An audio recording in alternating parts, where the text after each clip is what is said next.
Akam Norte. Kami po'y kasapi sa KBP, kapisanan ng mga broadcaster ng Pilipinas. Oras natin, madlakol namin tagapakinig. Ganap na hong alas 7:32 ng umaga. Diaryo sa Cool Radio. Diaryo sa Cool Radio. Tuloy-tuloy ang mga balitaan, mga pagtalakay sa mga isyu ng bayan. Hihimayin ang lahat ng anggulo ng mga balita. Mga balitang bitbit ng mga radyo patrol reporters. Diaryo sa Cool Radio. Ihahatid sa inyo ang mga tinig ng mga taong nasa likod ng mga istorya mula Lunes hanggang Sabado sa DWENFM 100.5 Cool Radio. Diaryo sa Cool Radio. Kasama si Ricky Pera.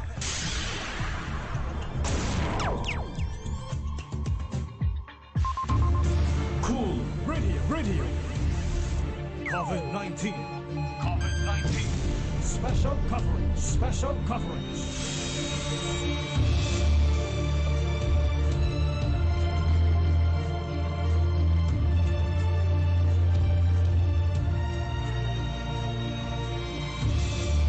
Hello, good morning.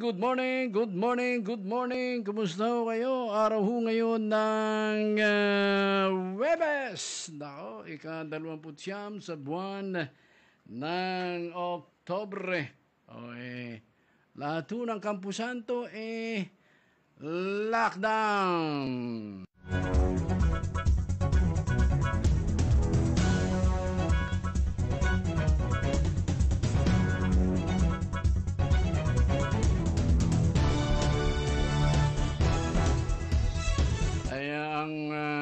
Amin hong payo sa atin ng mga magtutungo sa mga kampusanto, sa mga sementeryo, huwag na ho kayong tumuloy. Dahil simula ngayong araw hanggang araw ho ng Miyerkules,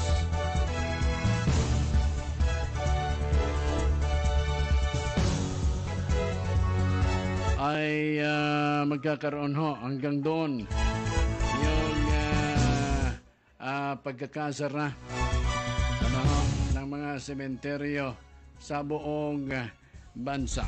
Bagamat nagpalabas na ho na kanila mga executive order ang atin hong ilang mga mayors, mga alkalde. Ayan ho ay kaatasan ng DILG at ng Interagency Task Force na pansamantalang isasara ang lahat ng sementeryo sa buong bansa simula ngayong araw hanggang araw po ng Miyerkules sa susunod na linggo. Good morning! At tayo ay patuloy na magdasal dahil ang atinong panahon. Sabi nga bakit linggo-linggo na lang ang bagyo? Tapos ni Pipito, Kinta, may Role, may nakabuntot pang Sean Talaga hindi ho tayo papahingahan. Sabi ng iba magkakamag-anak. Ay nako, sige lang, walang imposible sa Diyos sa ating poong lumikha. Alright, good morning! Samahan nyo kami hanggang 9 o'clock in the morning dito po sa Diaryo sa Cool Radio. Kasama natin ang tropa sa labas ng impilan. Samantala sa News Center, Rapa Ignacio and Philip Wright. Ako naman po yung kaibigan, lingkod sa radio. Dati lang tayo mga ugang. Palaging unat. Sabi, sa ibang katawagan ngaya, ano ang unat? Tuog. Kasi nga, hindi naman kulot. Kaya nga, mistisong bihog.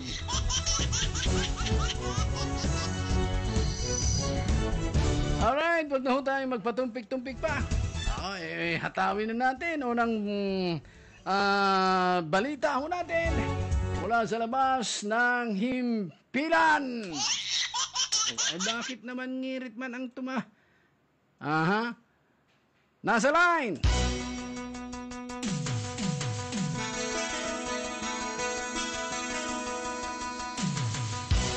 Papa Jomet, tumali, benamanong balita. Papa Jomet, good morning. Happy birthday kay Nards at saka kay Raven Rosario. Yes. Dalawa-dalawa. Brother Ricky, magandang umaga sa ating mga tagapakinig. Unang araw ng implementasyon na November 29 o October 29 to November 4 ay sarado na po ang ating mga sementeryo. Galing na tayo, Brother Ricky, sa Kalasgasan, no, dyan sa St. John Memorial Garden. At inikot na rin natin sa Risen Christ, Memorial Park of the Risen Christ. Parehas nang nakapadlock yung gate. And nagtungo tayo sa dito sa cemetery number 1, 2, and 3. Dito po sa cementerio numero 1, dito sa may DepEd, ay sarado na po yung gate. Subalit dito sa Chinese Cemetery o itong Cemetery number 2 at Cemetery number 3, ito yung mga masasabi nating may mga tao at maraming mga taong nag-offer na maglinis po naman sa loob ng sementeryo na ito ay isa sa kasama sa mga pinagbabawal po naman sa isang katusan dito po naman sa nasabing pagbabawal mo na pumasok. And tinawagan na natin ang ating po namang Chief of Police ng Bayan ng Daet, si Police Colonel Chito M. Viapo. And ngayong umaga, alas 8, ay magsasagawa ng deployment sa lahat ng mga sementeryo dito po naman sa Bayan ng Daet. Dahil nabanggit ka natin dito sa nasabing dalawang sementeryo ay parang normal yung sitwasyon. At ito ay palalabasin kahit yung mga nag-offer na maglilinis or mga magle-lettering sa mga puntod ay palalabasin naman ng mga miyembro ng Philippine National Police. Magkakaroon ng mga gwardiya sa lahat ng sementeryo. No? Talagang walang papapasukin at lalo-lalo na dito sa public cemetery natin, sa public cemetery number 1, 2, and 3.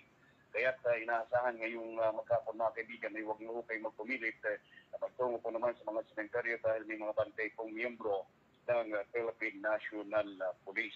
Ngayong umaga, i-deploy na ito, Brother Richie, doon sa nasabing mga sementeryo.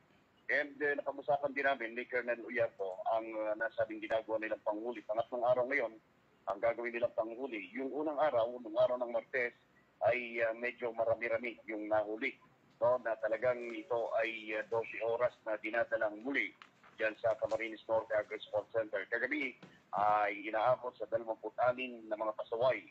No, ang mga nahuli po naman ng Daet PNP na mga naglalakad sa iba't ibang lugar dito sa Bayan ng Daet na wala po mga suot na face mask. No, kaya wag po kayong wag po kayong maglakas loob na lumabas po ng face mask dahil pag nakita po kayo na nagro-roading, dalawang unit po pala ito na nagro-roading dito sa Daet PNP, walang ginagawa kundi manghuli ng mga walang face mask. And ayon kay Colonel Uyapo, sa loob ng 5 araw na talagang hindi nagbabago yung kanilang ginagawa at lagi pa rin araw-araw may nahuli, ay sasampulan na nilang kasuhan sa 11332 para maramdaman nila na may ginawa-gawa kong kampanya ang Daet PNP at ang gobyerno, lalong-lalo na ko yung IATF dahil talagang dapat iwasan natin ang mga hawa-hawa na ito na mga tagalagala dito po naman sa bayan po naman ng Daet. So, antabay lamang dun sa mga matitigas ang ulo. Sana huwag kayong matsyempuhan dahil 12 oras kayo i-detain dyan po naman sa sports center at maaaring magulang or mga barangay official ang kukuha sa inyo pag nakatapos kayo ng 12 oras. So, Brother Ricky, bago ako magpaalam, may pahabol lamang po ako sa lahat po ng mga kaibigan, kakilala, kamag-anak, mga kapitbahay, at mga kumpare at kumare. Ipinagbibigyan lang po namin na ngayong araw ay nagbe-birthday si Narciso Nards Hernandez. Wala dito sa aking location, Clement Mali, Cool Radio News.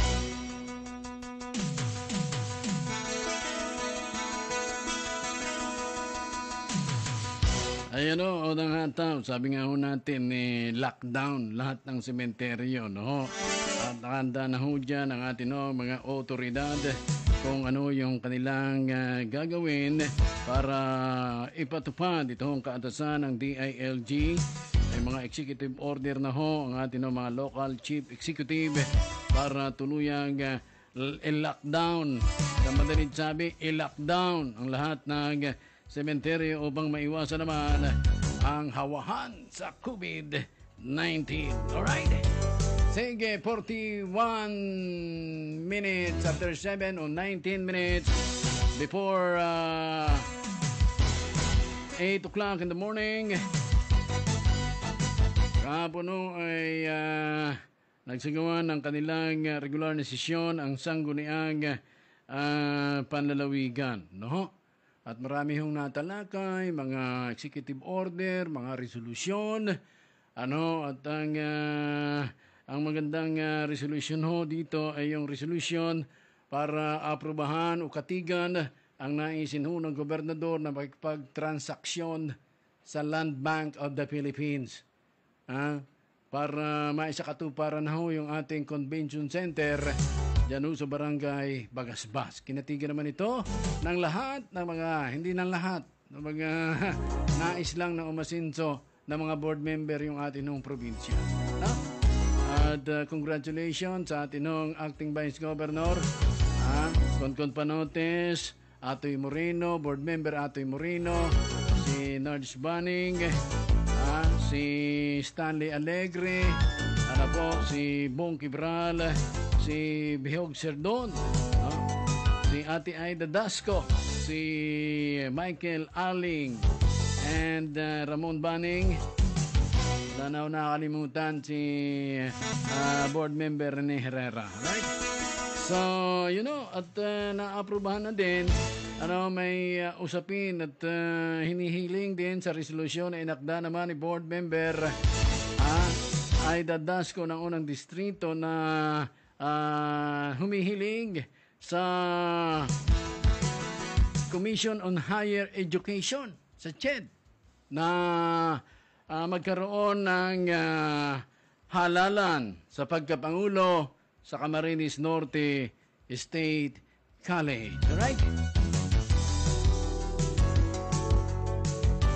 Yung ilang mga sabi nga natin pinag-usapan sa sangguniang panlalawigan. Na humihingi nag-akda ng resolusyon ang sangguniang panlalawigan na hinihiling sa CHED dahil magtatapos na pala yung termino nitong si Presidente Dr. Rusty Abanto ng Camarines Norte State College on February 2021. Right? Pagbigyan naman daw yung ilang may kakayahan sa pamumuno sa ating Camarines Norte State College. So, nakatermino mga nanganing isa, tama na. Susunod naman yung iba. Alright? So, antabayanan natin ang ilang mga follow-up reports ay kaugnayan sa naturanhong resolusyon. At ang pagkakaalam natin, ang Camarines Norte State College, ay every 4 years yung termino ng isang pangulo. At kung hindi man magkakaroon ng reappointment ang member ng mga board of trustees ng naturang State College, hindi magtutuloy. At kung retireable na, ay talagang mapipilitang magsulog ng tinatawag na eleksyon o perilian ng bagong pangulo ng isang State College. Si Dr. Rusty Abanto, hindi pa naman retireable. Parang 4 na taon pa yata uli o 5 taon, no? Kaya may posibilidad na magkaroon ng reappointment ang Board of Trustees. Yung mga member ng board, may sarili kasing board ang Camarines Norte State College. Alright?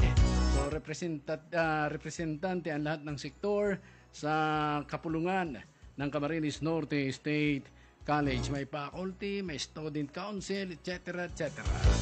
Alright, so hintayin natin at kung kakatigan ng CHED yung ating nung kahilingan, yung kahilingan ng sangguniang panlalawigan na inakda naman ni board member Aida Dasco ng unang distrito.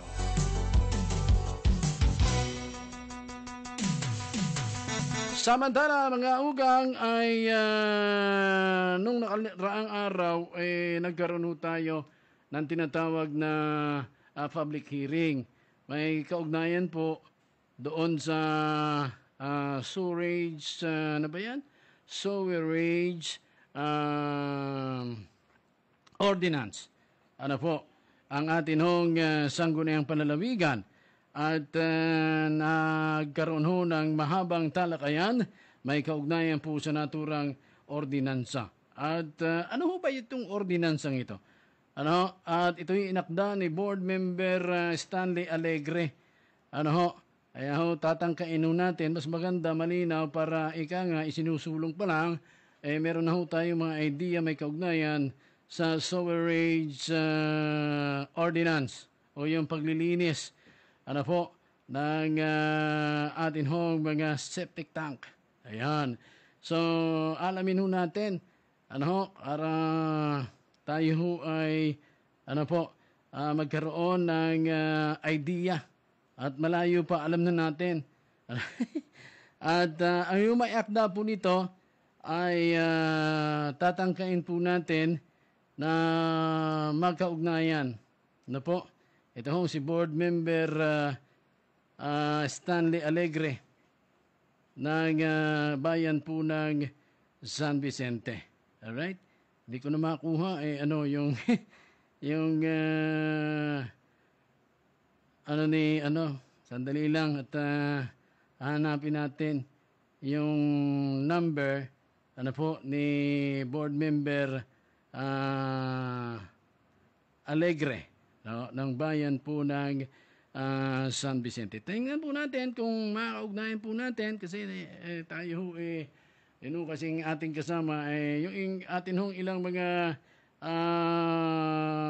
kasamahan ay nandyan ho sa bahagi po ng bayan ng Kapalonga at pagkaalam ho natin ay magkakaroon ng extension yung atin hong hospital dyan at yun hong pamamahagi pa rin ng asistensya sa ating mga agruan sa Kapalonga District. Nandun ho yung atin hong Gobernador Ege Talyado, ang Congresswoman Josie Baning Talyado at ang mga Tagalog board member po natin. Sa kasalukuyan, ay nais po nating malaman, ano ba itong sewage sewerage? Parang gano'n na. Hirap na. Yung ordinansa na inakda ng ating kababayan, dyan sa bayan po ng San Vicente, si Board Member Stanley Alegre. Nasa line na po ang ating Bukal. Bukal, magandang umaga po. Live po tayo. Magandang umaga sa iyo, Ricky. Magandang umaga po sa ating mga kasama sa media, lahat po na nakikinig, lalong-lalo na po kay Dr. Ege Talyado. Magandang umaga po. Alright, so, board member ay kami ho ay nais malaman ng ating mga babayan kasi parang ano ba itong ordinansang ining sewerage disposal ordinance ng ating pamahalaang panlalawigan, papaano ho ito at ano ho yung mga dapat gawin at sino ang tatamaan nito, board member? Ganito po yan. Ang ordinansa po natin ay establishing sewage and septic management. Ibig po sabihin, yung mga papunta po sa ating mga kanal ay dapat ma-treat din. Na galing po sa malalaking establishment, yung commercial establishment. Tapos yung septage po, ito po yung ating mga Poso Negro. So tapos ito po ay ginagawa natin kasi kailangan na po talaga natin ito dahil dito po sa atin sa Camarines Norte, sa buong probinsya, ay wala po nagmamanage po ng septage dito sa atin. So ito po ay naisipan natin na ma-establish itong ordinansa ito at gumawa tayo ng ordinansa base po sa Republic Act 9275, yung Philippine Clean Water Act. Tapos sa PD 856 sa Sanitation Code of the Philippines, and base na rin po sa PD 198, yung Local Water Utilities Act as amended, and Republic Act 7116 ng Local Government Code. So ito po ay ang ano po nito is para po magkaroon tayo ng maayos na koleksyon ng sewerage at yung pong treatment ng disposal ng mga duming ito at para po yung tubig na babalik po sa ating kalikasan ay masisiguro po natin na malinis. Ayun, katulad ho nung mga restaurant ho natin, yung kanila hong galing dun sa lababo, diretso sa kanal, Hindi ho ba dapat may ano yon, may treatment, disposal treatment? Dapat po meron po silang limot lang po ako ng tinatawag nila. Hindi po kasi ako highly technical when it comes to sanitation. Ano po? Mhm. Wala po ako masyadong background when it comes to sanitation code. Meron po kasing parang may trap yan, oil trap or limot lang po ako ng word na ginagamit nila. Mhm. Grease trap. Mhm. Ito po yung mga oil na dapat po hindi po napupunta sa ating mga kanal. Ayun, oo. Lalo na ho sa mga motor shop, sa mga car washing, dapat Yung ho sa mga ay... karwa, sa motor Aha. shop, dapat po ay maayos po. Lalo-lalo na po yung ating mga malalaking establishment when it comes to food. Ito pong mga Restaurant. kainan. Oho, ayun. Ito ba, board member, isaklaw yung kahit yung maliliit na karihan, yung mga restaurant? Aha. Ganito po. Ang scope po ng application ng ordinansa natin ang scope po nito kung titingnan natin is on the 7 municipalities na covered po ni Camarines Norte Water District. Mhm. Yung hindi po covered ni Water District, pinapaubaya po natin sa local government unit yung kanila pong implementation. Ayun, oho. Pero, kasama ho sila, kahit hindi sila sakop na siniserbisyuhan ng Camarines Norte Water District, kasama sila, saklaw sila dito sa ordinansang ito, Bukal. Yes po. Pwede po, kasama po sila. Ngayon, ganito po yan. Hindi pa po kasi ninyo tatanong. Papunta na kasi po tayo doon na kasama ang wiki. Mhm. Ang coverage po ng ordinance na ito na ginawa natin is, kung titingnan mo po, sa province of Camarines Norte, this is a provincial ordinance. Mhm. Pero ang tinap ko po dito is the Camarines Norte Water District. Okay. Mhm. Bakit?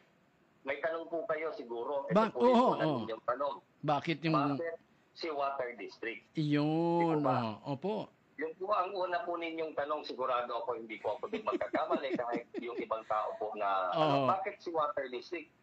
Eh May baka... narinig na po ako niyan. Nagsabi niya sa akin, bakit mo nilagay niya si Water District? Eh, ang daming galit kay Water District. Mhm. Tsaka baka ihalo yung ano.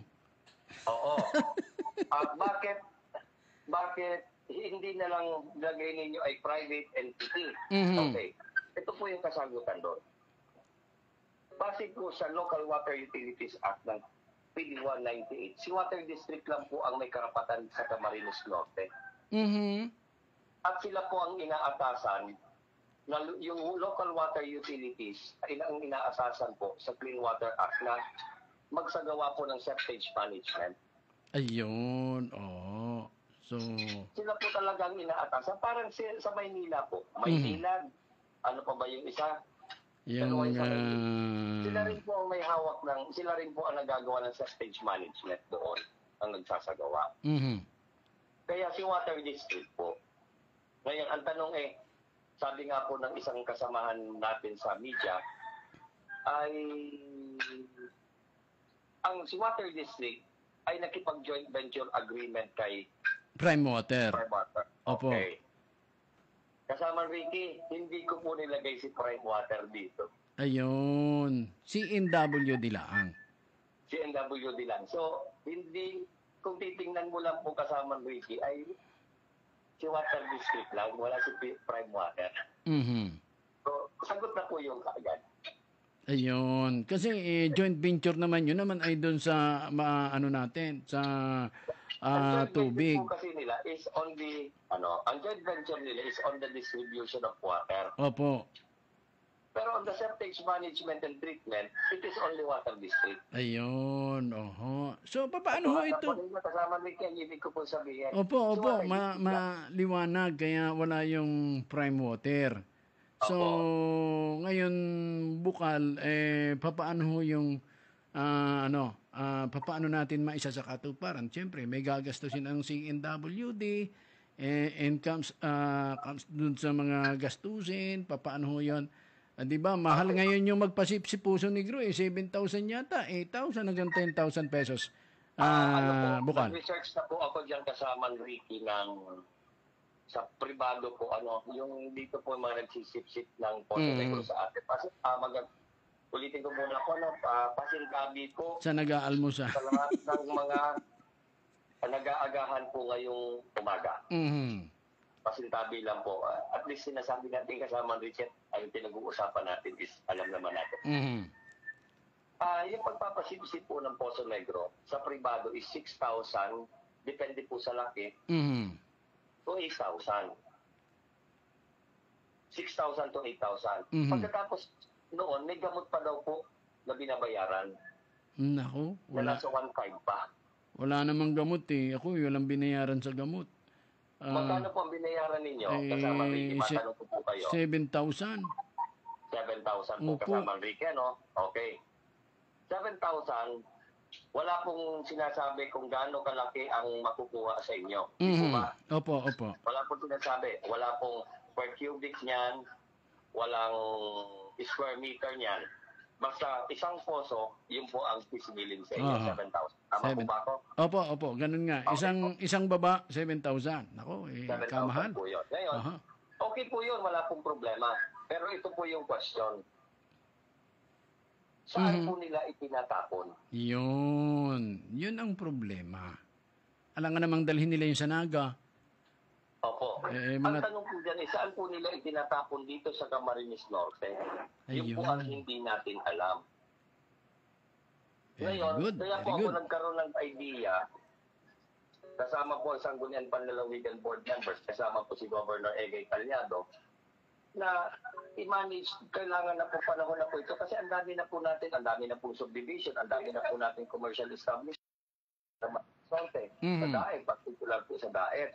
Ang dami na pong negosyo. Ngayon, ang tanong po, pag nagpapasip-sip ba sila, yung nagsisip-sip po, yung nagsiservisyo, ay saan po ba itinatapon? Yun ang malaking katanungan, board member. Opo. So, Yun po, doon po pumasok yung pag-iisip ko na since na si Water District po ang binigyang karapatan dito sa Camarines Norte at mag-manage po ng septage management kasi sila lang po ang base sa Local Water Utilities Act. Sila po talaga. Wala pong iba. Wala pong iba. So sila po ang dapat nating itap. ayun, malinaw na ho, board member. Paano, halimbawa, sa ordinansa, ay kung kasama yung mga pribadong tahanan, pribadong establishment, so, paano ho yun? Paano, magbabayad ba kami sa CNWD? Ganito Or, po. paano ho yung sistema ng... Gaya po yan. Tinanong po yan ng isang kagawan po ng bayan po ng Mercedes kung magkaroon po tayo ng public hearing. Paano daw yung payment? Kasi 1 times 495 times the cubic meter. Times cubic meter. Ganito po yan. Sa isang ordinaryong bahay ay 10 cubic meter. Sabi natin, lagay natin 10 cubic meter. 10 cubic meter. Kasi meron po tayong sa water district na ano man tawag doon kasamang Ricky? Meron ho tayong minimum. Pero inalis na ho yata ngayon yun. Inalis na po yun. Inalis na yata ho.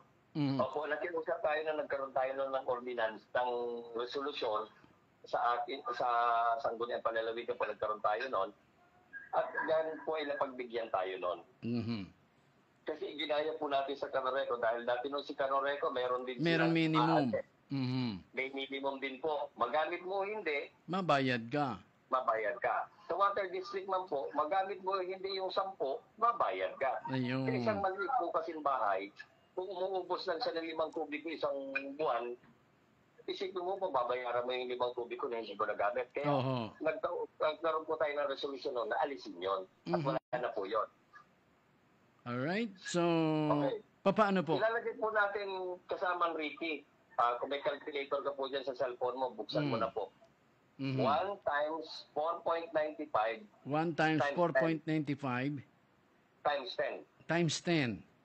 Okay. Yan po yung monthly mo na 10 cubic meter. Di po ba? Magkano po kasamang Ricky? Gamit ko kasi yung ano ko. Yung ating nasa New Center, pwede ba ang ano?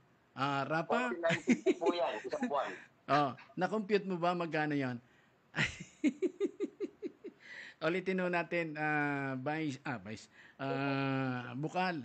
10, 1 times 1 times, 4.95 sige po, times 10 cubic meter, times 10. times 10. Magkano po? Ayan, alright. So, 49.5. 49.50. Opo. Sa ordinansa po natin, 5 taon po ay sisiksipan ka ng isang beses sa loob ng 1 taon. Di po ba? Mhm. So, times 60 months po yan. Ang 5 years po ay 60. 60 Magkano po? months. Times 60 months. 49.50. How much? 2,970. Bukal. Alin po ang mas mahal? Yung 7,000 mo po na magpasipsip ka o yung 2,900? Mas mura yung 2,900. Kasi every 5 Yun years. lang po. Very good. Pangalawa po, base nga po kay Governor, nilagyan po natin ng ceiling. 4.95. 4 Hindi po sila po pwedeng tumaas doon. Ayun. Alright. Pwede silang bumaba, pero hindi po sila pwedeng tumaas. Ayun. Ay magiging busy ho niyan ang CNWD. Kasi kung sabay-sabay tayo, every 5 years, ang dami niyan, Bukal.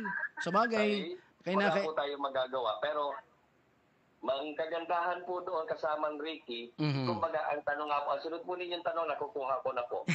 Paano po ang bayan? Yeah. Paano magbabayad? Papunta na po tayo doon. Paano ang bayad, Bukal? Ganito po yan. Tama po. I-incorporate na po yan sa monthly bill natin. Ayun. Magpapayad po tayo ng 5 taon. 5 taon. Multiply. Nahulugan. Very good. Nahulugan. Na hindi po biglaan. Ayun. So, ibig kong sabihin, pagdating ng bill ng atin hong CNWD, nakasama na ho doon. Incorporate po doon as environmental fee na 4.95. Ayun. Times kung ilang kubiko. Kung 5 kubiko lang po ang ang konsumo mo, ay di mas mababa po yun. Ayun. Alright. So, pero, hindi ito kukuliktahin ng prime water. Kundi ng CNWD. Paano yun? Dahil prime water ang nagbibigay ho sa atin ng bill. Paano ang koleksyon? Yan. Tama po Kailan yun. po magsisimula? Di po ba? Aha. Magsisimula po ang koleksyon pag nagsimula na po mag-start si Water District ng operation ng septage management. Ayun. So, Hindi pa po ngayon. Gagawa muna po sila ng septage facility at pag fully operational na po yun, tsaka tayo then that is the time magsisimula. that they will start collecting. Ang problema ho natin, Bukal, medyo mahal-mahal din yung facilities ng natin. Opo.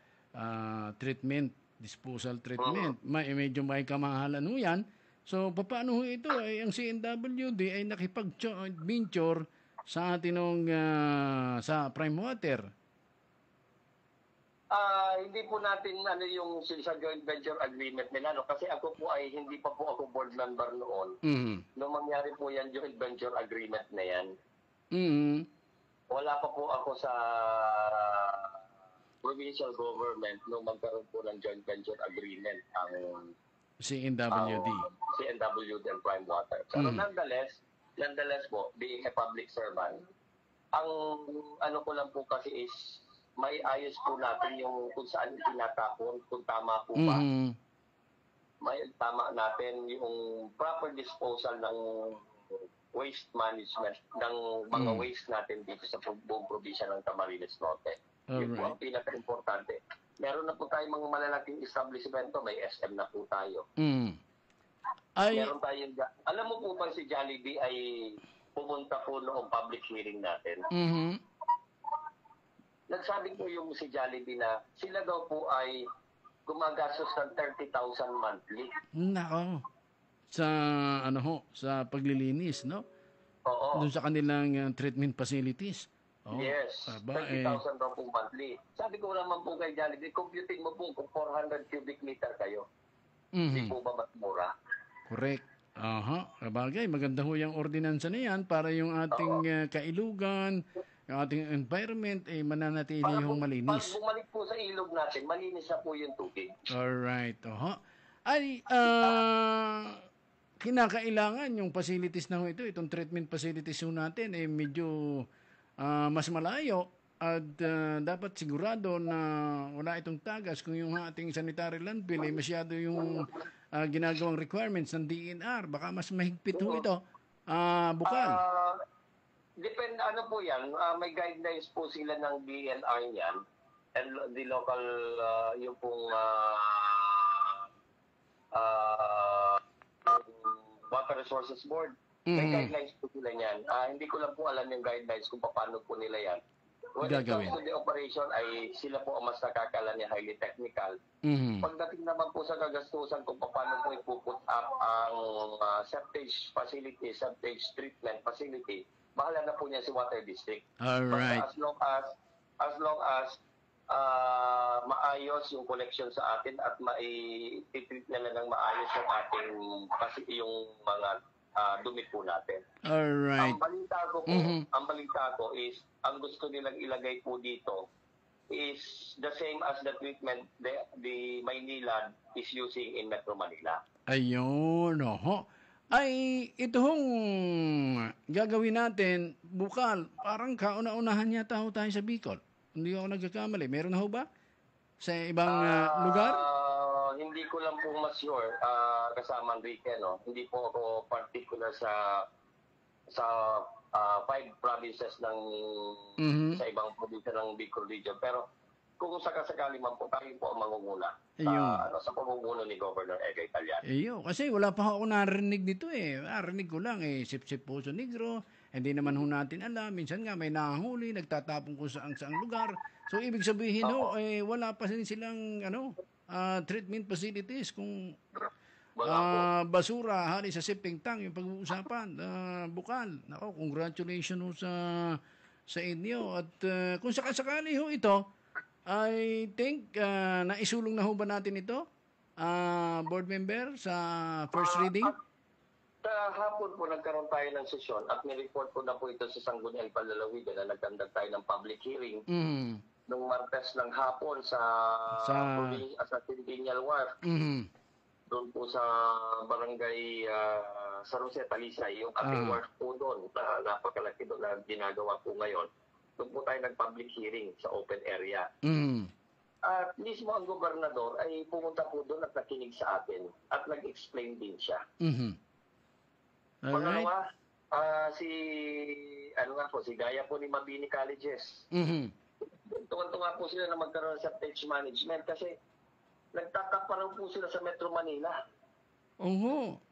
Ay, very good. Ano? At baka kung tayong kauna-unahan yan sa Bicol. Naisyuhan na daw ng violation ni Environmental Management Bureau, ni EMP. Ayun. So, malaking tulong po ito sa mga business establishment dito na kung gagastos po sila ng malaki, malilesen po yung gastos nila at meron na po tayong water treatment facility. Ngayon, isa pa pong tanong ninyo. Alam ko, ito po yung sunod din yung tanong kasama Ricky. Manghuhula din kayo.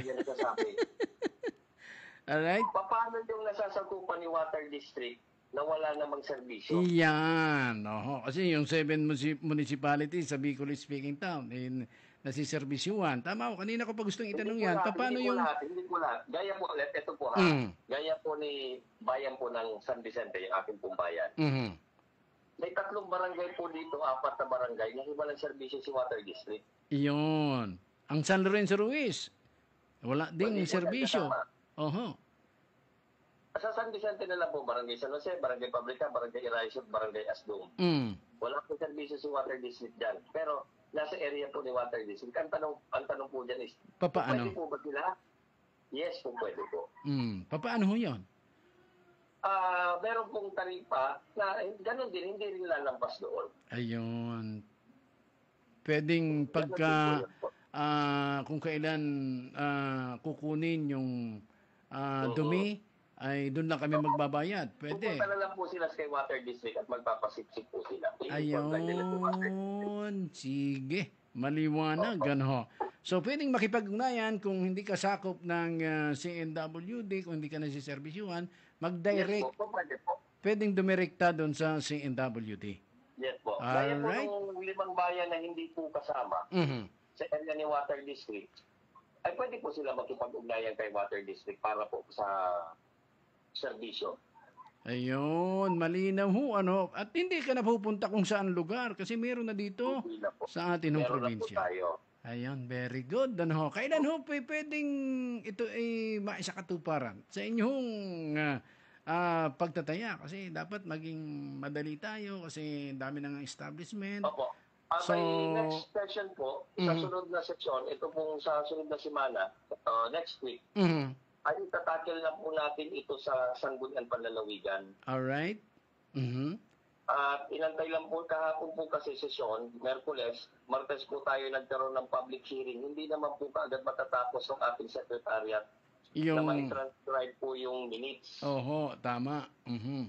So, Sabi next, ko po kahapon, inaantay lang po natin yung minutes na mai-transcribe para mai-present po sa Sangguniang Panlalawigan. ayun. Alright. By next week po, sabi ko naman, tinanong ko po sila kung by next week ay okay na daw po. So may agenda na po yung minutes na yon at papag-uusapan na po next session. Ayun. Very good. After na ma-approve ito ho'y ilalathala at paano ho tayo magsisimula?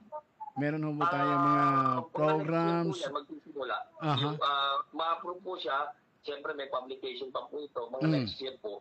Then next year po mag-i-start siguro si Water District, mag-i-start na po sila ng paggawa ng septage facility. Ayun. Very good. At pag natapos, magsisimula na ho kaming magbayad. Opo. Pag Alright. nagsimula na, hindi po pag natapos, pag simula po ng Operation, masimula ng na kami operation magbayad. ng septage facility, doon na po tayo ako po, kasama rin po doon kung ilang tubig ko, magbabayad na rin po ako ng pakonti-konti, kumbaga mag-alkansi ako. And after 5 years, yung alkansi ko yun, tutukiin ko, yun na po yun. Ay, paano, board member, paano kung may nagsimula na yung treatment facilities, meron ng, pwede na bang dumirekta o direktang magbayad? Kasi kung meron ng lumalapit, puno na, pwede ho bang dumirekta na rin? Pwede po yun. Very Pwede good. po yun. Pwede po yun. Okay, sige. At imbis na dumayo ka pa, tumawag ka pa sa Naga, punta ka dito, Opo. dito Saka na lang. ang kagandahan po nito, kasama ng Ricky dinagdagan ko po ito ng ng provision. Mhm. Doon po sa section 15 at 15.6, si CNWD ay mag-allocate po ng pondo. Ayun, alright. na magpapaaral po ng 10 estudyante, engineering student per year at scholar po ni Camarines sa Camarines Norte State College. Very good. So inobliga ko po sila dito, inobliga ko si Water District dito na maglaan sila ng pondo para sa 10 estudyante na mag-aaral ng engineering. Engineering po wala po akong particular kung civil, mechanical, sanitary, or ano pa man pong engineering course. Ang nilagay ko lang po ay engineering, general po yon, na pag-aaralin nila taon-taon 10 estudyante. Very good, very good. Para... Pagdating po ng ika-5 taon, at 5 taon po ang engineering, Graduate meron na. pong scholar si Water District na 50 na pinag-aaral. At manaon ay merong gagraduate na 10. Ayun, very good. At yung gagraduate, pag nakapasa, sa kanila rin magtatrabaho. Magtatrabaho po kay Water District. Water District. Yun, very Doon po good. sila may employment po kaagad sila sa loob ng 1 taon. Magre-render naman po sila ng serbisyo kay Water District at least 1 year minimum. Iyon. Alright. Mukhang mababa yata ho yung 1 year minimum eh. Dapat 5 years. Para yung mga... Okay naman po, para mabigyan po natin yung mga estudyante. Kasi may 10 po sila kada taon eh. Kaya Ayun. minimum na lang 1 year. Para mapagbigyan may po sila- palitan. Oo. Yun. Mapagbigyan po sila magkatrabaho, at least meron silang 1 year experience, pwede na po sila maghanap sa ibang privado. Ayan. Kung gusto naman po nilang ma-retain sila, ay po pwede na mag-option na po nila yun. Okay. Thank you very much, Board Member Stanley Alegre ng Bayan po ng San Vicente. Malinaw na ho yan, yung isusulong natin para naman po ito sa pagpapaigting ng ating pangalaga ng kalikasan sa mga kailugan natin. Hindi na po yung katubigan natin dito po sa kapaligiran. Alright. Sige, maraming salamat po, Board Member, and congratulations po sa inyo at sa buong sangguniang panlalawigan. Maraming salamat po. Thank you very much sa Manrique. Maraming salamat po. Alright. Thank you very much. Yung ating author ng pagsasaayos nung sewerage disposal, no? Maganda ho yun, salamat dahil napapagkaisahan ng ating hong mga leaders ng probinsya ang mas paigtingin yung pangalaga sa ating hong kalikasan. Mabuhay ho kayo! Sa panguna ho ni Governor Ege Taliado, atin mga miyembro ng Sangguniang Panlalawigan, sa panguna naman ni Acting Vice Governor Concon Panotes.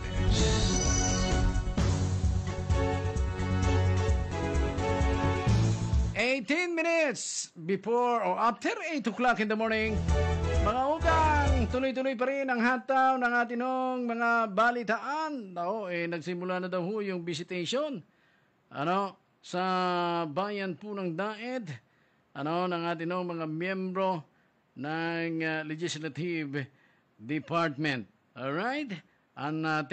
Alamin natin ang mga detalye ng balitang ito.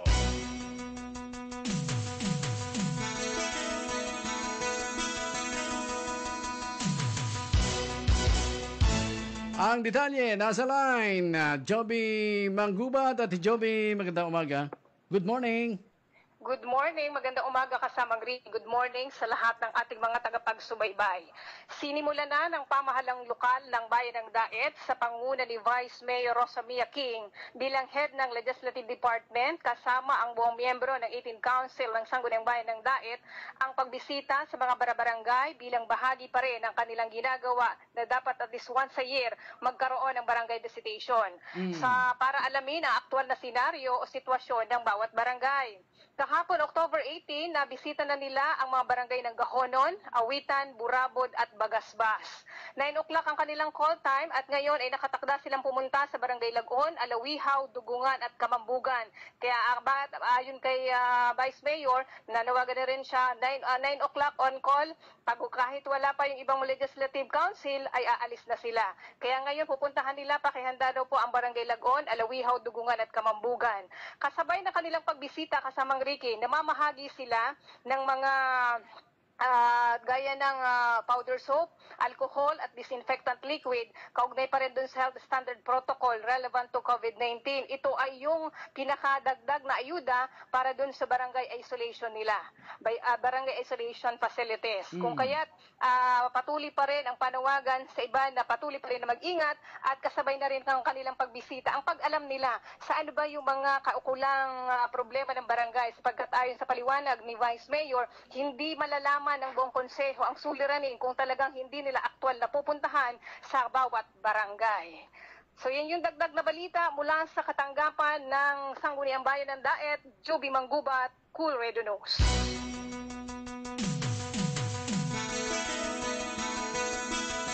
Maraming salamat, Joby Manggubat. Right? So, nagbabara-barangay na yung ating mga konsihal at ang Sangguniang Bayan sa pamuno naman ni Vice Mayor Rosamia Lamadrid King. Congratulations din sa lahat ng ating mga Sangguniang Bayan member sa pangunahuyan ni Konsihala Elisa Liobet, ni Konsihala Kuya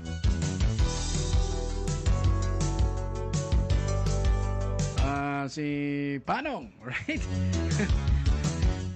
Ano ang pangalan? Kasi si Bukal, panong lang ang alam ko. Si Konsyal Ronnie Valencia. Yan din ano. Si Kuya Felix na Abanyo. At ang kanilang mga kasamahan. Alright. Sige, tuloy-tuloy na tayo sa atinong mga dagdag na balita. May reaksyon dun sa sa sewage disposal. Bakit applicable sa lahat ng household? Paano naman yung mga hindi na yung kasama, no? Yung mga ano lang. Oo nga naman, hindi natin naitanong paano yung wala naman sophisticated na CR, walang puso negro. Pero pagka may CR, may puso negro. Paano kung basta na lang, no? Dapat tama, hindi ho agad natin na basa yung text. Paano kasama ba sila sa computation? Yung wala namang mga CR, yung mga tinatawag nating home along the irrigation. No, di ba? Paano yon? Na wala namang septic tank, kasama ba yun sa computation? Siguro may IRR pa naman yan. Titingnan kung yung household meron ng konkreto na pwedeng sumailalim o magkaroon ng sipsipan dyan sa Puso Negro. Siguro meron pa naman yung IRR o yung regulation. Gagawa pa yan Hindi naman basta yan. Oo nga naman, kung ikaw ay hindi ka kasama sa computation, no? At pwede rin namang gawin na lang na direkta na lang, parang hirap nga, Parang, paano kung may linya ako ng tubig, pero wala naman akong CR, yung CR ko basta nakataklob, no? Wala namang butas para daanan ng hose. Parang ganon, no? Sige, habang umuusad ho yan, napag-uusapan ho yan sa Sangguniang Panlalawigan, yan naman ho ay proposal pa lang at ay mapaplansa at mapag-uusapan ng lahat ng ating mga bukal. Kung, siyempre, bayarin yan imagine mo, 4.950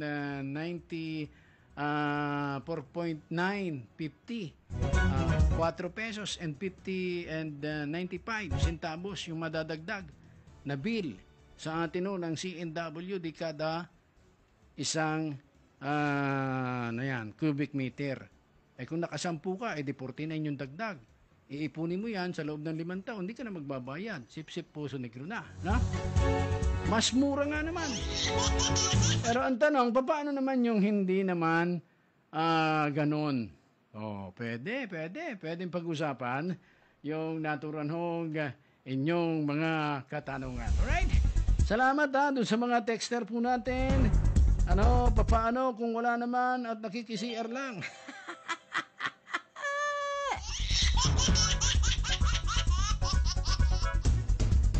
Pwedeng isama yung mga unahin, yung mga subdivision kasi doon. Yon. Huwag na muna yung mga natin.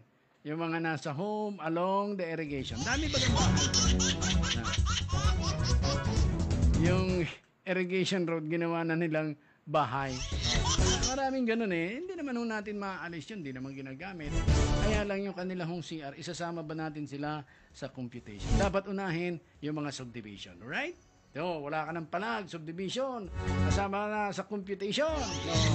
Kahit ikaw ay wala pang bahay, basta magpakuni ka ng linya sa CNWD, obligado ka nang magbayad para sa SIP-SIP Puso Negro.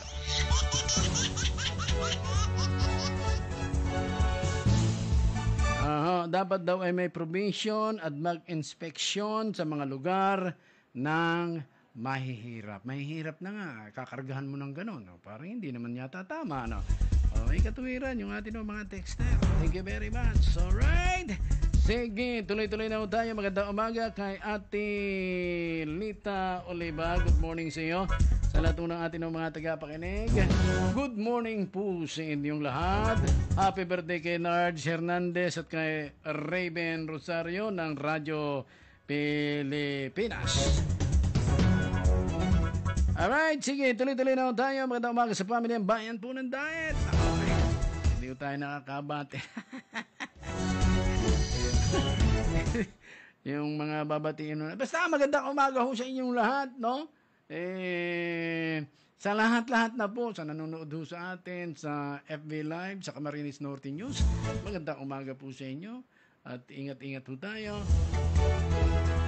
Sa lahat-lahat na para isahan na lang ang bati. Ang dami nyo kasi. Alright, so ingat po tayo, no? Zero naman ho tayo sa COVID-19. Kasumapon. Alright? So, sa update po natin sa atin pong probinsya, no, mga ugang, ay wala hong naging nagpositibo kahapon. Latest, 26 ho yun. Ano na ngayon? 29. Yung 27, wala ho. Nanghirap hanapin ang update ng natin, ng Department of Health. Late kasi. October 27, 2020. Inilabas ng October 27 o ito yung October 27? Hindi natin alam no? So, ang Camarines Norte ay we have 112 mga kapatid. Na bagong na naitalang kaso sa COVID-19.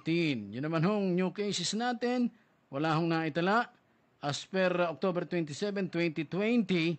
At meron ho tayong still sick na 28. Active cases ho natin is 28. Yon. So, yun ho yung atin hong update sa COVID-19 sa atin pong probinsya. Yun ho, mga tayo naman ay merong 12 new recoveries. At sa kabuuan ay meron na ho tayong 81 recoveries na naitala sa atin hong probinsya. Alright? 3 pa rin ho yung nasawi at huwag na sanang madagdagan. Sa atin hong lalawigan. No, wala naman hong nag-positive noong October 27. Yung 28 lalabas ho ngayong alas 9. Pero minsan nauna na yung information, mukhang may ipinalabas na bagong yung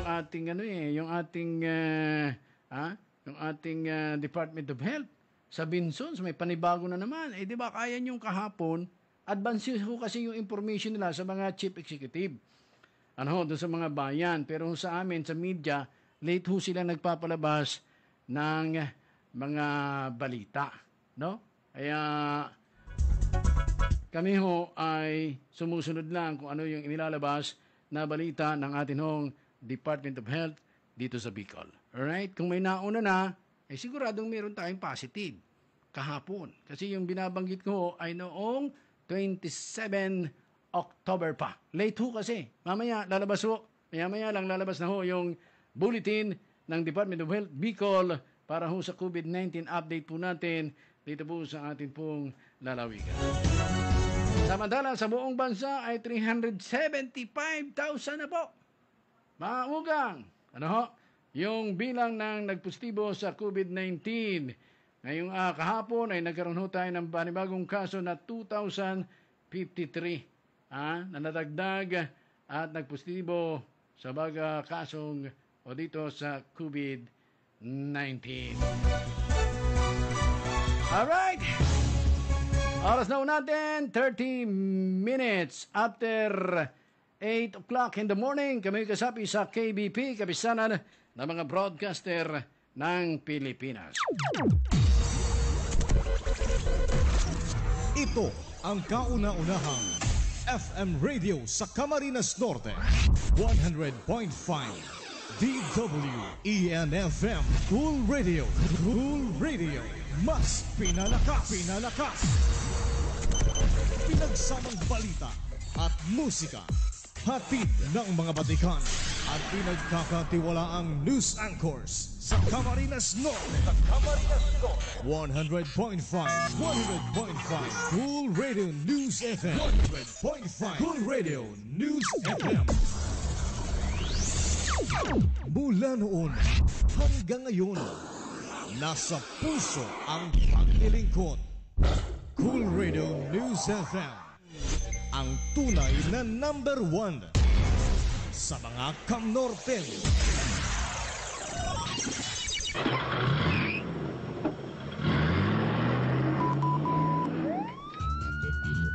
Be responsible.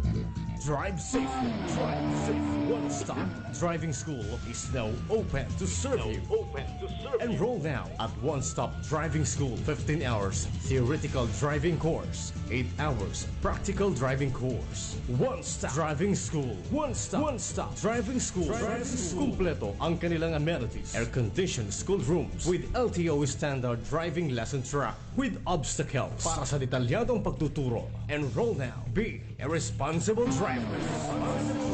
One Stop Driving School LTO accreditation number DS-2020-00014-05. One Stop Driving School also serves vehicle insurance and medical certificate for drivers. Visit them at Poro 4, Barangay Eluijo, Daet, Camarines Norte. Call or text 0961-026-8127 or 0936-924-5978. Dahil sa Rural Bank of Jose Panganiban, nakapagpatayo ako ng pangarap kong bahay. Sa tulong ng Rural Bank of Jose Panganiban, kaya ko palang makabili ng sarili kong sasakyan. Noon, isa akong tendero ng isda. Maliit lang ang negosyo namin hanggang sa pinahiram ako ng Rural Bank of Jose Panganiban para sa karagdagang puhunan. Ngayon ay nagkaroon na ako ng sarili kong truck at nagsusupply na ako sa iba't ibang lugar. Pangarap mo bang magkaroon ng sasakyan? Pampribado man o pampasada, sariling lupa't bahay o negosyong mapagkakakitaan? Sa Rural Bank of Jose Panganiban Incorporated, pangarap mo'y matutupad. We offer different products such as housing loan, business loan, financing, salary loans, and agricultural loans. We also offer regular savings, time deposit, checking account, properties for sale, and many more. For inquiries, just visit Rural Bank of Jose Panganiban, Camarines Norte, Incorporated, located at Milagros Building, South Poblacion, Jose Panganiban, Camarines Norte, or at our branch office at the ground floor, Mines Hotel Building, Vincent's Avenue, Daet, Camarines Norte. We also have micro banking office at LCC, ground floor, Labo, Camarines Norte, and Candelaria Street, Parajale, Camarines Norte. RBJP now hiring accounting, bookkeeper, teller, field officers, loans clerk. Applicants may submit an updated resume and transcript of records to any of our office, Daet, Lambo, Paracale, and Jose Panganiban. Bawat bata may tanong, ba't ganito? Ba't ganon? Sa pagtutulungan ng DWEN-FM Cool Radio, Cool Wave Broadcast Incorporated at ng Department of Education, Camarines Norte, mapapakinggan sa impilang ito ang Paaralan sa Radyo. Paaralan sa Radyo, isang pamamaraan upang matiyak ang kaligtasan ng mga mag-aaral laban sa COVID-19 na laganap ngayon sa buong mundo. Paaralan sa Radyo.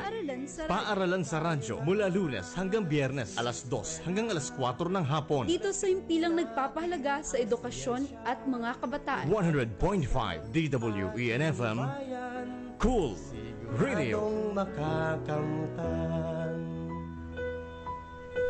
Sa daigdig ng agham, tuklasin ang kalaman.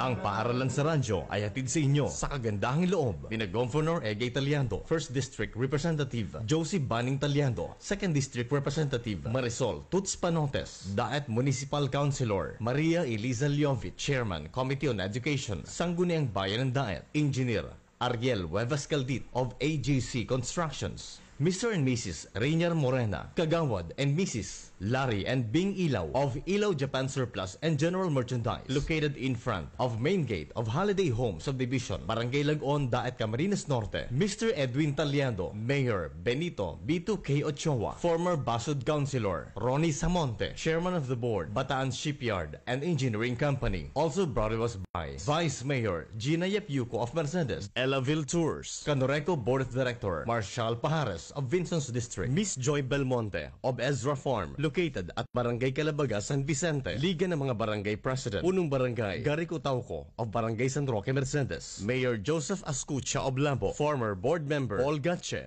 Municipal Councilor May Asis of Lambo. Taga saan po kayo, Nay? Urban Alawihaw. Kayo po ay si? Glenda Rai. Ilang buwan ka nang umiinom ng Coffee Bean? Magdadalawang buwan na po, Kuya Val. Ano po ang inyong nararamdaman nung kayo po uminom ng Coffee Bean? Ay, para sa akin po, guminhawa po ang pakiramdam ko, natanggal po yung mga pasma po sa katawan ko. Tapos yung uric acid ko medyo bumaba. May kagalingan po siya. May kagalingan talaga siya.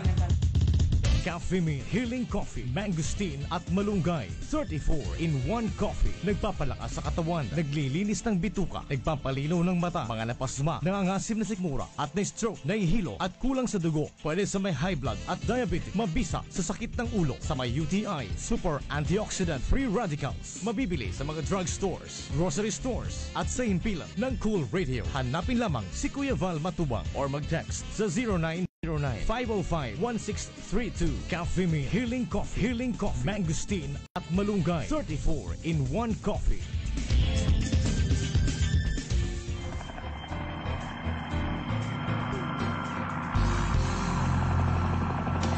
Imagine seeing the world at the comfort of your own home. At Bicol Gateway Systems Incorporated, we bring the world to your home. Yes, you don't have to travel abroad to see the world. We will bring you sights and sounds from the 4 corners of the world. We also bring updated and comprehensive news and views from different news channels across Asia and the rest of the world. With more movie channels to choose from, you can relax and enjoy your movie at the comfort of your home.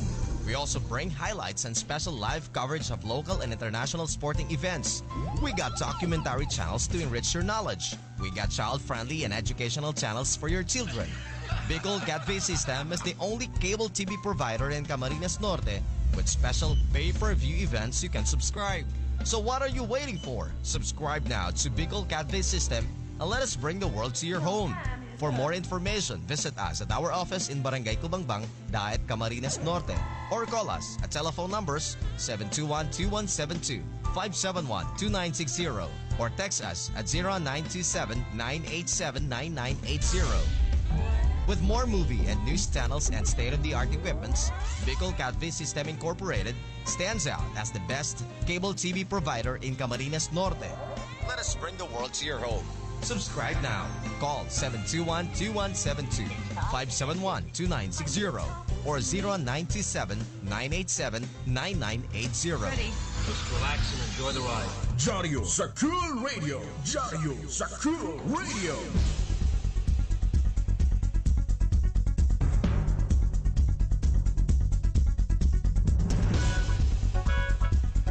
Alright, balik ko tayo. 21 minutes before 9 o'clock in the morning. Jaryo sa Cool Radio.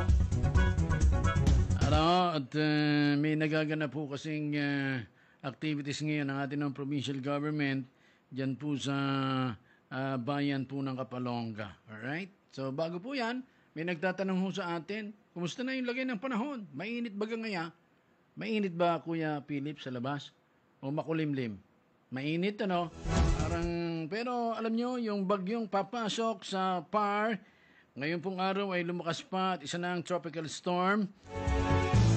At ang malungkot nito, isa pang LPA sa labasunang PAR, posibleng maging bagyo na rin sa loob ng 24 na oras. Wala pa sa PAR. Ito yung Sioni. Itong si Ruli ay lalo pang lumakas. At naging ng isang tropical storm ang bagyo. Papasok po ngayong araw at tatawaging Role ang Pag-asa. Kaninahong alas 3 na madaling araw ay namataan ang sentro nito sa layong 1,705 kilometers as of Central Luzon o 16.6 north latitude and 138.1 as longitude. Mabagal na kumikilos ito sa pakanluran sa bilis na 10 km per hour. Taglay nito ang lakas ng hangin na aabot sa 65 km per hour at pabugso naman na aabot ho sa 80. Binigyan po ito ng international name na Guni. Ang pangalan ito ay isinumiti ng bansang South Korea na ito ang salitang Korean para sa swam. At base sa pinakaluing data mula sa iba't ibang weather agencies at model ensemble ay may 3 senaryo ang direksyon ng Role. Naglalandfall ito sa Bicol Region, tatawirin ang Calabarzon, Metro Manila at ilang bahagi ng Central Luzon bago lumabas ng West Philippine Sea. Hindi ho maglalandfall sa Bicol Region bagkus ay didiretso ito sa Aurora, Quezon area at tatawirin ang buong Central Luzon at maaari pa rin maapektuhan ang Metro Manila dahil sa sirkulasyon nito. Hindi dadaan sa Bicol Region at Central Luzon, sa halip ay baka Isabela, Aurora. Ito ho dumaan tawirin ang ilang probinsya sa Northern Luzon. Ang paggalaw ng bagyo ngayon ay nakadepende sa orientation ng high pressure area na nasa Taiwan at Ryukyu Island. Samantala isang low pressure area naman ang binabantayan din sa labas ng PAR at maaaring pumasok sa susunod na linggo. Mataas na ang tsansa nito na maging bagyo sa loob ng 24 na oras. Malayo pa ito sa ating bansa na nasa halos 2,500 kilometers. As of Mindanao na may lakas ng hangin ito na 35 kilometers per hour at mabagal na kumikilos patungo sa west-northwest at maaaring maging napakalakas na bagyo ito pagpasok ng PAR. Ngunit maaga pa sa ngayon para magsabi kung saan ang tungo nito. Maaari pang magbago ang mga nabanggit na senaryo. Right? Mag-ingat po ang lahat, maghanda sa taong handa, sa kuna ay walang panama. Alright, tuloy-tuloy na tayo. Nako, sa bayan ho ng Kapalonga, alam mo, yung First District, ang daming kakahalata lang ako.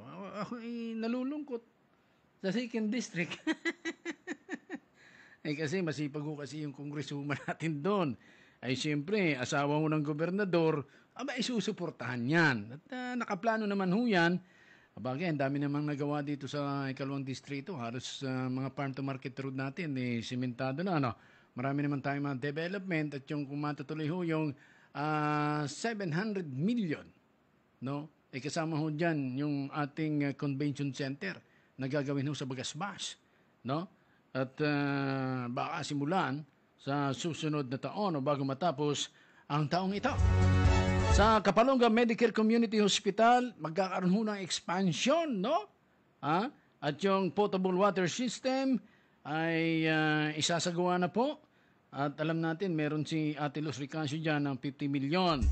Yung construction ng 3 classrooms sa Barangay Katyuan at road opening, concreting of Alayao, San Roque, San Isidro, dyan po sa Kapalonga, Kamagsaan, Kapalonga, Camarines Norte, Bilyabilin, ito Kapalonga, Lukbanan, dyan din ho sa bayan po ng Kapalonga. Alright, kakaroon ho ng groundbreaking ceremony dyan ho sa mga proyekto ng ating provincial government. Katuwang ho ang ating Congresswoman Joseph Banning Talyado, dyan po naman sa bayan po ng Kapalonga. Alright? Ando na rin si Board Member Bong Quebral, si Board Member Beheg Serdon, at yung ating gobernador at unang ginang. Ando na rin ho si Board Member Ate Aida Dasco at magkakausap na ho sila nila Mayor Luz Ricancio. Right? Congratulations sa atin mga lingkod bayan. Katatapos pa lang kahapon ng sesyon, inabot ng hapon. Endo na naman sa Kapalonga. Talaga naman, ako'y saludo dito sa ating mga taga-unang distrito. Ito naman ating second district, busy din naman. Si Acting Vice Governor Kunkun Panote sa pamahagi naman ng mga tulong sa atin ng mga kaguruan. Ginagalugad na nila nung isang araw sa bayan ng Mercedes. Ewan ko ngayon kung saan sila ngayon. Pero lahat ho ng mga kaguruan na ho natin ay bibigyan ng ayuda ng ating provincial government na tig-1,000 piso para ho sa karagdagang panggastos ninyo. Kung sa load ninyo, sa online, or kung ano yung nais ninyo. Alright. So, maraming salamat sa atin mga lingkod bayan. Alright? Sandali lang! Sa panahon ngayon, tag-ulan man o tag-init, kailangang matatag ang inyong mga bubong. Sa Brentmin Roofing Enterprise. Kumpleto sila ng iba't ibang uri ng bubong. Dealer sila ng mga dekalidad na produkto katulad ng Apo, Steeltech, DN at Union Galvaster. Mula colored roofing, spandrel, C-purlins, metal furring at decking sa Brentmin Roofing Enterprise. Libre ang estimate para sa installation of trusses, roofing and ceiling. Siguradong matibay at pangmatagalan ang bubong. Tumungo na sa Brentmin Roofing Enterprise. Sa Brentmin Roofing Enterprise. Matibay ka! Brentmin Construction offers private construction, design and build for commercial and residential buildings. Also available for rental of trucks and equipment, backhoe, excavator, loader, 10-wheeler trucks, self-loading, and road roller. Brentmin Construction are now hiring drivers and backhoe operators. Ang Brentmin Roofing Enterprise ay matatagpuan na po sa kanilang bagong location sa Elaville Building, San Vicente Road, Daet, Camarines Norte. Maaari kayong tumawag sa 054-731-0656. Cellphone number 0999-882-6670 at 0917-819-3521. Uy, Tay! Ang bango naman ang iniinom mo. Kape ba yan? Ay, kape nga. Pero teka, Tatay, health-friendly ba yan? Hindi. Hays, change mo na yan. Dito ka na sa bago. Healthy na, friendly pa. Cafe Amigo. Cafe Amigo. Cafe Amigo, Premium 10-in-1 Coffee Mix. May sangkap ng Panax Ginseng, Agaricus Mushroom, Spirulina, Moringa, Guyabano, Green Barley at Mangustin. Alam mo, Tatay, ito ay sugar-free dahil din sa sangkap na stevia. Kaya naman, ang tanong, magkakape ka pa ba lang iba? Cafe Amigo na. Cafe Amigo Premium 10-in-1 Coffee Mix. Mabibili sa mga drugstores, supermarts, convenience stores at sa paboritong tindahan. Mga Kamnorteño, magandang balita para sa inyo. Bukas na po ang Lorica Store. Sa Lorica Store, baka bibili kayo ng mga pangangailangan sa inyong pagluluto sa araw-araw. At sa mga nagnenegosyo ng pagtitinda ng mga street foods, sa Lorica Store, matatagpuan nyo po ang mga lutuing katulad ng siomay, kikiam, fish balls, squid balls, at napakarami pang uri ng paborito nating mga street foods. Tara na, punta na sa kanilang pwesto. Dito lamang sa Pineapple Street, malapit sa pamilihang bayan ng Daet. Bukas na sila, alas 5 pa lamang ng umaga. Lorica Store. Owned and managed by Angie and Alwen Lorica.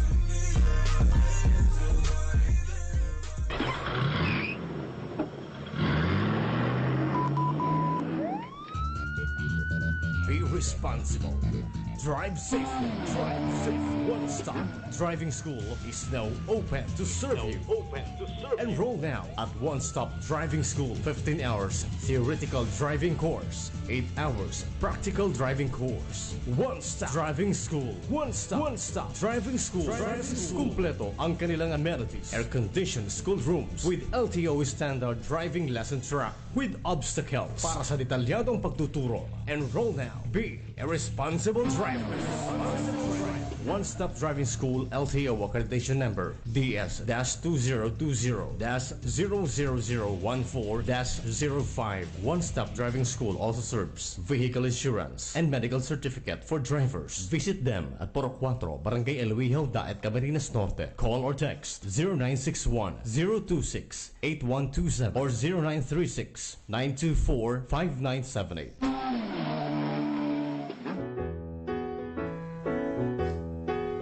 Bawat bata may tanong, ba't ganito, ba't ganon? Sa pagtutulungan ng DWEN-FM, Cool Radio, Cool Wave Broadcast Incorporated at ng Department of Education, Camarines Norte, mapapakinggan sa impilang ito ang Paaralan sa Radyo. Paaralan sa Radyo, isang pamamaraan upang matiyak ang kaligtasan ng mga mag-aaral laban sa COVID-19 na laganap ngayon sa buong mundo. Paaralan sa Radyo.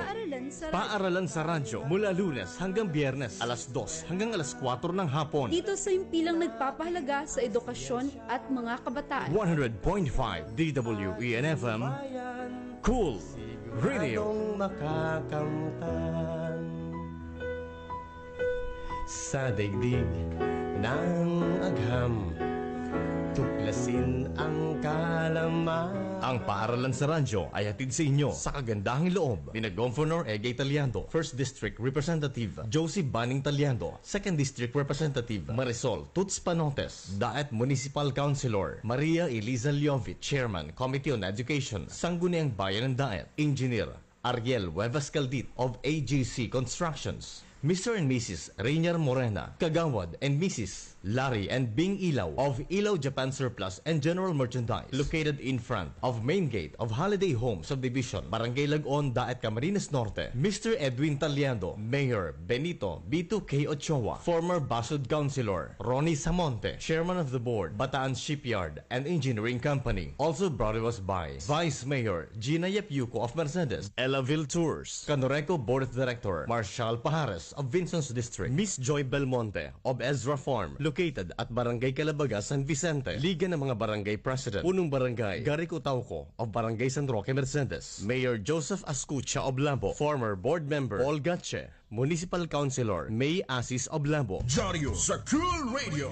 Dyaryo sa Cool Radio.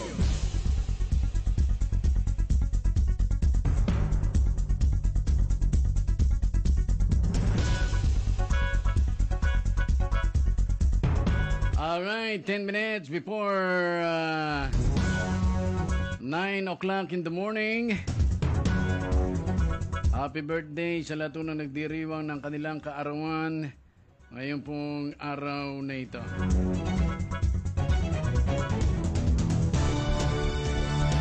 Alright, samantala ngayon pong umaga, yun nung panawagan natin kahapon ng National Telecommunication Commission, mga ugang, ngayon nung alas 9 ay dadako sa Camarines Norte Agro Sport Center para magkaroon tayo ng one-day mobile registration and licensing. Dyan sa Agro Sport Center. Ngayon pong alas 9 ng umaga hanggang alas 4 po ng hapon.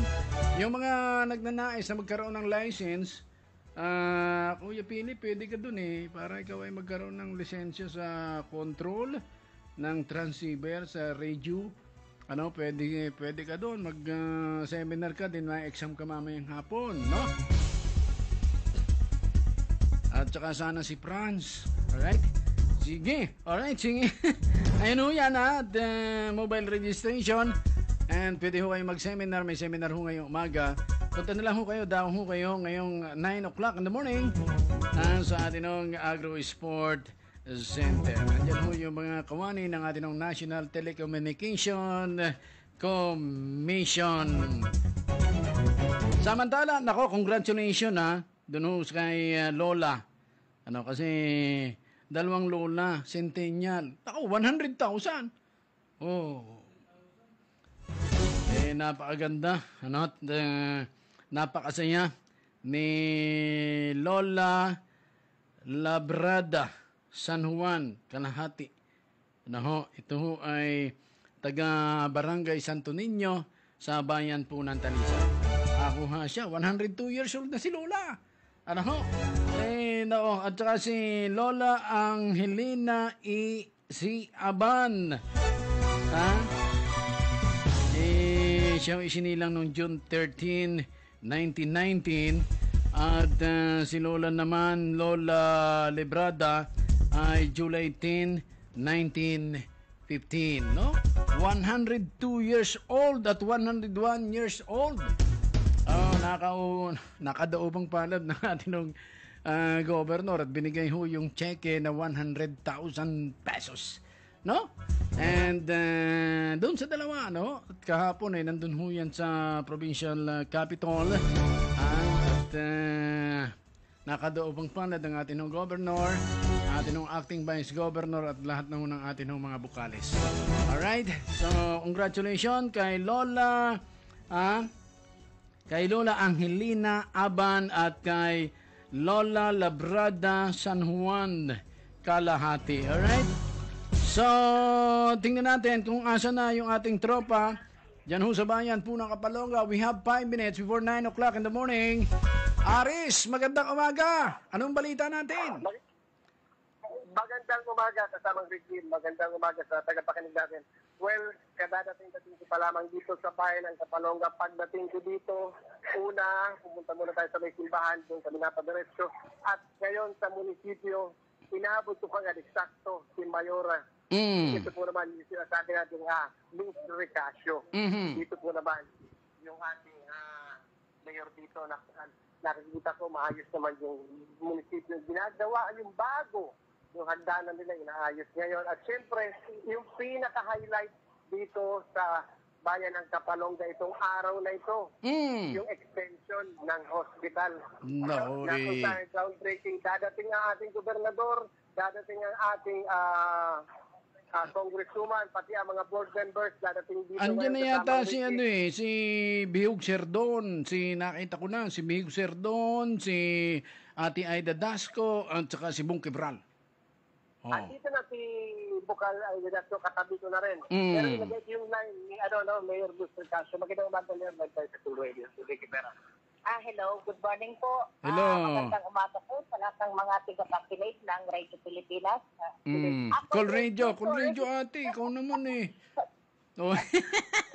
Alright, so ako ho si Ricky Talento Pera. Ayan. Ako ay taga dyan laang sa kapitbahay ninyo dyan, sa Kapalongga. Ayan. Alright, at napakaswerte ng aking bayang Sinilangan dahil ngayon ay meron tayong community hospital expansion, meron ho tayong potable water system. Ano ho ba ito, Mayora? Ano ho? Barangay Kachuan Road Opening, Alayaw, San Roque, San Isidro, Kamagsaan, Villa Belen, Etok, at Lukbanan, dyan ho sa inyong bayan. Kami naiingit dyan sa bayan mo, Kapitana. Kapitan. Mayora, ano bang nararamdaman natin dahil parang sabi nga, grabe yung buhos ng proyekto ng atin ng mahal na gobernador at ng atin ng mahal na kongresuman dyan ho sa inyong bayan. Opo. Ganito po, pagbati ko po ng isang magandang umaga, Rick, sa inyong mga tigapakinig sa Cool Radio. Ayun. At ngayon po ay gaganapin ang ating groundbreaking na pag-turn over po ng mga binigay na proyekto ng ating minamahal na gobernador at Congresswoman Ma'am Juicy Talyado. Kasama po ang kanyang mga lahat ng board member dito sa bayan ng Kapalongga. So, in behalf po sa mamamayan ng Tiga Kapalongga, ako po bilang isang punong bayan at ang ating mga kasamahan sa Sangguniang Bayan ay nagpapasalamat sa lahat ng mga binigay na proyekto ng ating gobernador at congresswoman. At ganun din po sa patuloy nilang pagsusuporta at paglalagay pa ng ibang mga proyekto dito sa aming bayan. So, yun pong mga naandito sa mga yan po ay mga project na mga tapos na at yun naman pong sa patubig na lang halos ang natitira. At yung mga iba pang gagawin. So, ibig kong sabihin, itong mga nabanggit ko kanina ay naumpisa na ito at meron ng tapos. Ano ho? Ang problema, Mayora, nung ako'y siguro mga high school ako noon, problema na ho natin dyan itong potable water.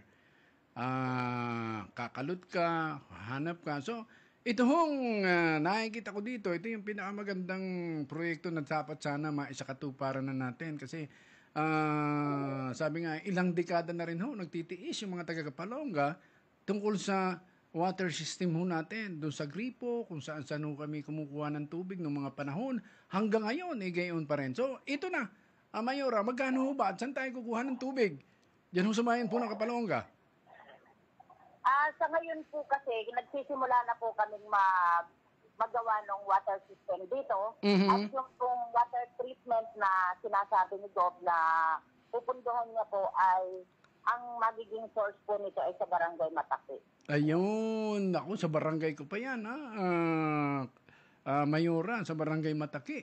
Ako, salamat at sa ating gobernador. Magkano ho yung inilaang pundo dito? Ang alam ko ho ay may mga nakalatag na tayo, mga water pipe, simula sa Alayaw, Kapalongga, sa sentro, hanggang sa bayan po hanggang sa Barangay Itok. Totoo ba ito na may nauna ng inilatag ng ating water pipe dyan ho sa mga lugar na yan, Mayor?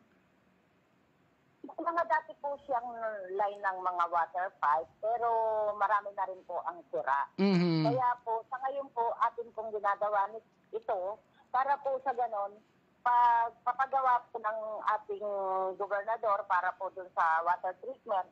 So, ang distribution po is maayos na. Ayun, very good. At sana ho ay matapos ito agad. Kailan yung target ho nating matapos ito, Mayora? Actually po, sinisimula na po ito. Mga 3 weeks na po siyang ginagawa. Mhm. So po, ang nakakaantala po sa ating proyekto ay ito pong mga nadaan ng mga bagyo. Ayun. So, kung matatapos ho ba ito sa susunod na taon, Mayor?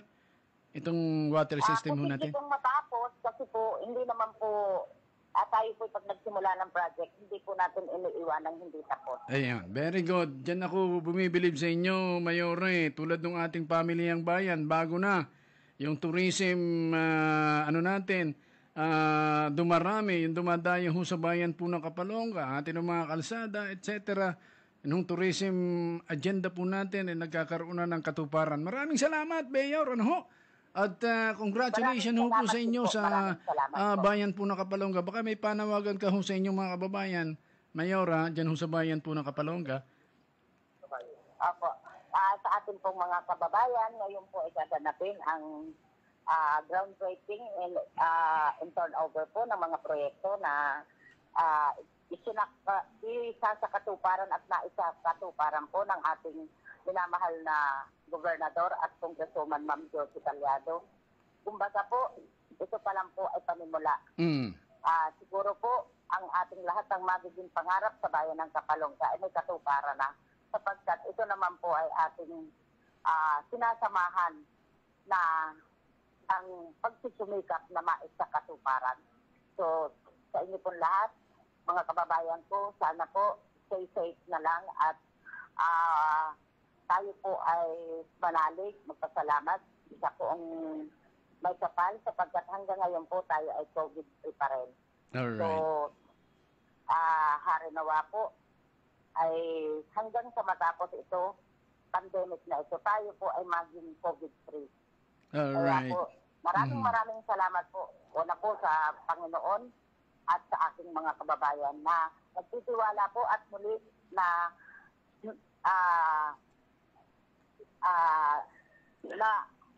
nagtitiwala po at muli po silang nagdaano sa amin sa ating panunungkulan. Marami pong salamat. Ay, may pahabol lang ho kami, Mayor. Ano yung ginagawa ninyo at hanggang ngayon ay zero COVID-free pa din kayo dyan sa bayan ng Kapalonga? Ano yung mga practices mo natin? Actually po, yung mga protocol po, dapat lang naman natin sundin. Tapos po, una po, pagpapasalamat ko sa aming mga frontliner, sa aming pong NDR, kay doktora po. At talaga pong sila ay masyado, kumbaga, sinusunod po nila yung mga guidelines ng mga protocol sa ano. At ang mga PNP rin po. Alright. Kumbaga, kami po ay nagkakaisa na talagang dapat kung kinakailangan ko, i-quarantine, contact tracing, alamin kung saan nanggaling. So, mismo po, mga taga-barangay, yung birth, sila po mismo ang nagtuturo o nagsasabing may bagong dumating. So, yun po ay pinupuntahan ng ating doktora at ng NDR natin. Ayun, alright. So, maraming salamat, Mayor. Good luck po sa inyo and congratulations po. Maraming salamat sa bayan rin. Alright, so, Aris. Yes, kasama rin yan. Well, yun, kuha natin ang pahayag si Mayora Luz Recasio. Well, nandito na rin si Congresswoman Josie Manin Talyado, na actually mas maaga pa itong dumating kaysa sa akin. Well, as expected, kasi by this time, darating na rin si Governor Edgar Talyado para sa turnover nitong hospital and project para po naman dito sa bayan ng Kapalonga. At kung may chance pa nga, kasama rin, may oras pa naman siguro tayo, nandito na ako, halos katabi ko na lang din si Congresswoman. Sige nga, saalang mo nga, tayo ay manghihiram ng konting oras kay Kuya Bal Santos Matubang. Alright, sige? Baka tayo ay ilalagay ko yung line din ni ating Congresswoman. Alright. Saglit lang kasama rin yan, nasa interview pa rin si Congresswoman. Si attorney, mula po naman doon sa nandito rin. Lagay ko muna si Dr. Francisco para makakuha tayo ng kaunting informasyon regarding naman para dito sa COVID-19 dito sa ating lalawigan. Magandang umaga, Doc. Live tayo sa King Radio. Yes, magandang umaga po sa lahat ng nakikinig sa Call Radio po. Alright. Magandang umaga po sa lahat. Magandang umaga ho, Doktor, atin ang Provincial Health Officer. Sir, ito hong ating probinsya, we have 112. Kung di ako nagkakamali, na naging positibo at meron ho tayong 28 active cases. No, ano ba itong mga data natin na ito, Doc? Kasi, sabagay, marami ho yung nakaka-recovers. No? So, ano ito? Ito ho bang hawahan? Travel history o meron na ho tayong tinatawag na transmission, local transmission? Ano po. Ano po. Sige po. Ganito po yan na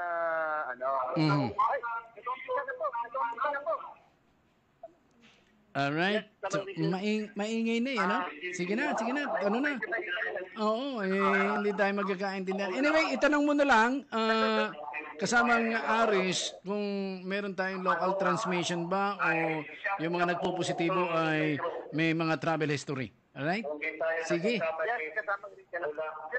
Yun po na siguro yung mabibigay kong update kasi malayang mag-upita na rin. Sige na. Sa mismong kabulwagan ng Kapalonga. Yung muna update natin mula dito sa location kasama rin ito si Arisan Delistopoulos, Cool Radio News. Magandang umaga.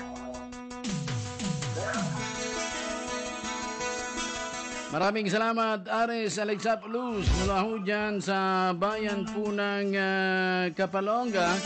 Sinasagawa hong groundbreaking ceremony ng expansion ng ating community hospital sa naturang bayan at ang turnover ng ilang mga farm to market road na tinapos na proyekto natin ng provincial government sa tulong ng ating Congresswoman Josie Banning Talyado. Paalam na ho kami! Nako!